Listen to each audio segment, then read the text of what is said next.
partout bisika bozolanda biso eza magazine C10 débat magazine à proximité dans Katiamboka TV Mokoba Tebele bandeko na ngai Yves Koko garçon de la lumière messieurs et dames tolingi to expliquer population mobimba ya Bandundu que IEC Bandundu outil ko procéder na double cérémonie d'abord collation des grades académiques et puis deuxièmement ba outil ko la clôture il y a année académique 2024-2025 les activités mongolais qui na kati ambiance messieurs et dames tout le monde ba couche presque belé à province ba répondre qui tout le monde dengue population mobimba aya qui correspondre na appel oyo IEC Bandundu et lansaki tout le monde cérémonie mongolais qui na dengue moko ya bien tout le monde peut présence il y a directeur il y a cabinet il y a madame la ministre il y a issu voilà donc tout le monde peut présence na yé mais de côté bino extrait il y a discours à DG Abbé Pangoulou, voilà, Ouazali, le directeur général de l'IEC Bandundu,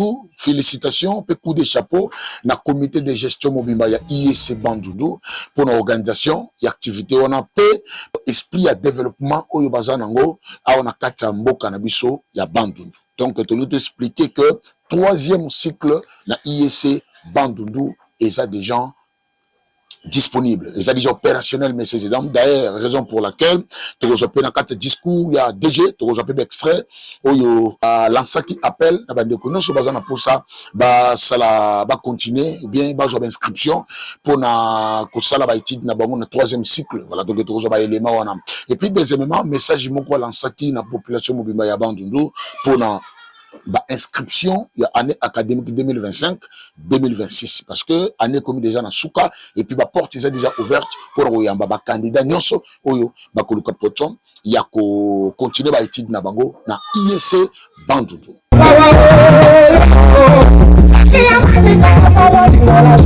C'est ça.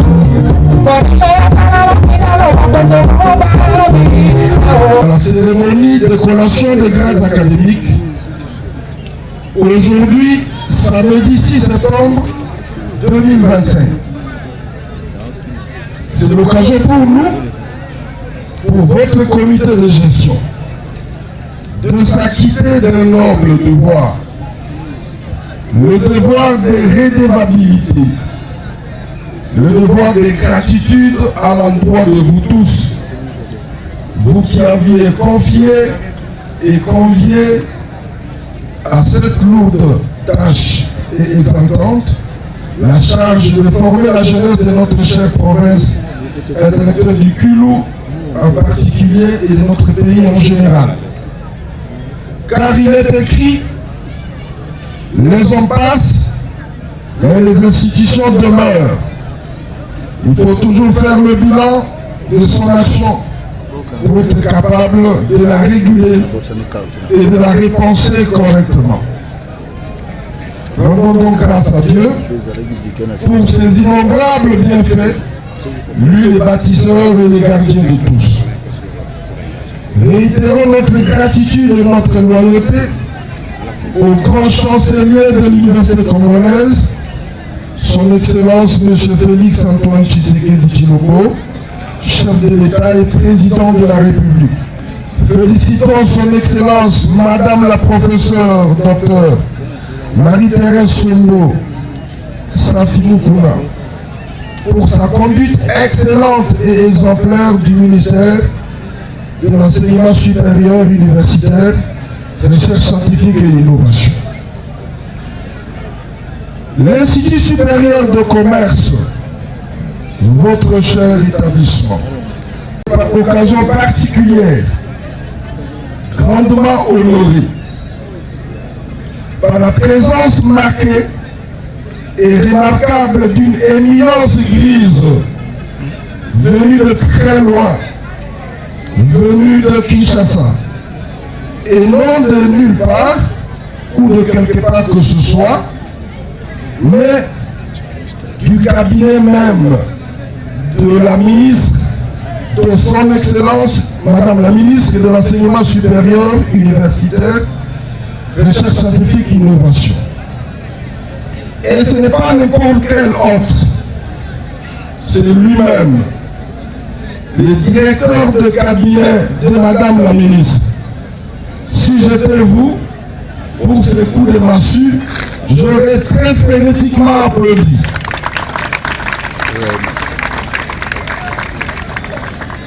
Il n'est pas évident d'avoir la présence de cette grande personnalité. Cette personnalité, c'est le professeur ordinaire Makindou,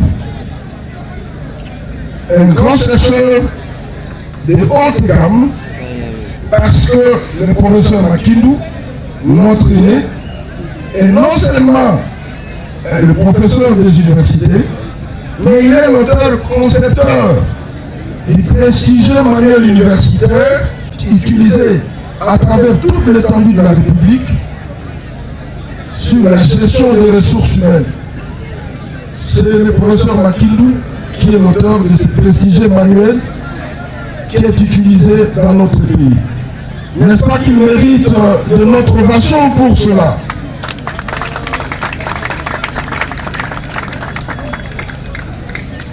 Que Dieu de nos ancêtres accorde à ce grand homme davantage pour qu'il nous soit toujours utile. On a besoin de rappeler que l'enseignement supérieur universitaire, comme n'importe quelle autre dynamique, est une structure qui appelle à des récurrentes régulations et à un impératif de bilan et de reddition de comptes. Il est toujours juste ligne après 9 mois de fonctionnement et d'intenses labeurs de nous rendre compte de ce qui a été fait par rapport à ce qui aurait dû être fait afin de dégager des perspectives nouvelles pour les années à venir. Mais avant tout, qu'il me soit respectueusement permis de vous présenter et de vous rappeler l'un après l'autre l'académique 2024-2025 qui s'achève aujourd'hui a été couronné de beaucoup de succès sur le plan de l'enseignement, de la recherche et de l'administration, dans la rigueur, dans la discipline et dans l'observance stricte des textes légaux et réglementaires qui régissent notre système universitaire. Les enseignants se sont bien acquittés de leurs obligations grâce au dynamisme de nos voyants enseignants. Et cette année a une particularité, ce sera la dernière survivance de la dernière promotion de tout du système ancien basé sur le programme dit du PADEM en vue d'un arrimage complet au système LMD. C'est ainsi qu'aujourd'hui nous allons coller pour la dernière fois dans l'histoire de notre vie universitaire les licenciés de l'ancien système. Ça ne veut pas dire que ceux qui ont fait le graduat de l'ancien système pourront ne pas être admis dans le master. Il y a des mécanismes qui sont prévus pour qu'ils soient admissibles en master. Ils prendront auprès de nos services tous les renseignements nécessaires. Comme je dis, les anciens gradés qui veulent poursuivre le master ont la possibilité de le faire opérationnel à l'IEC, et ceux qui traînaient le pas n'ont plus de raison de continuer à traîner le pas. Que le master est opérationnel, que tous les licenciés du système LMD viennent poursuivre leurs études. Alors sur le plan de la formation de morale et des formateurs, votre alma mater vient de signer, vient d'innover, grâce à un partenariat scellé entre lui et l'UPN pour la mise en place d'un cursus de 3e cycle qui vient d'être ouvert et qui débute les enseignements dès l'ouverture de la prochaine académie, c'est-à-dire aussitôt après cette collation du Grand Académie. Un bureau de légion est à pied d'œuvre pour recevoir les candidatures. Et ce 3e cycle est censé organiser toutes les filières que l'UPN organise. Pour approuver cette formation doctorale, un centre d'apprentissage de langue et d'informatique vient de voir le jour pour la formation pratique en langue étrangère, notamment l'anglais, l'allemand et d'autres langues, le chinois, et également la mise à niveau, n'est-ce pas, dans la maîtrise de l'outil informatique. C'est pour réguler ceux qui veulent faire le 3e cycle, et également tous les fonctionnaires de l'État ou d'ailleurs qui voudraient avoir un niveau plus compétitif. Sur le plan financier, administratif et budgétaire, votre comité de gestion n'a pas dérogé à la tradition de discipline et de rigueur. Et peut aujourd'hui vous présenter fièrement Seigneurie, ses hauts faits chevaleresques sur les victoires remportées dans la gestion de son personnel et de ses finances. En effet, en si peu de temps, en 3 années civiles seulement, sans continuer à rembourser les dettes contractées par ses prédécesseurs, votre comité de gestion se félicite d'avoir réussi à bâtir un vrai campus universitaire complètement clôturé et à racheter plusieurs bâtiments ayant appartenu au privé et à ériger 4 grands locaux. Vous pouvez le voir d'ailleurs, il y a un grand bâtiment, il y a une autre derrière, il y a une belle guérite et puis plus loin il y en a 2 ou 3 autres.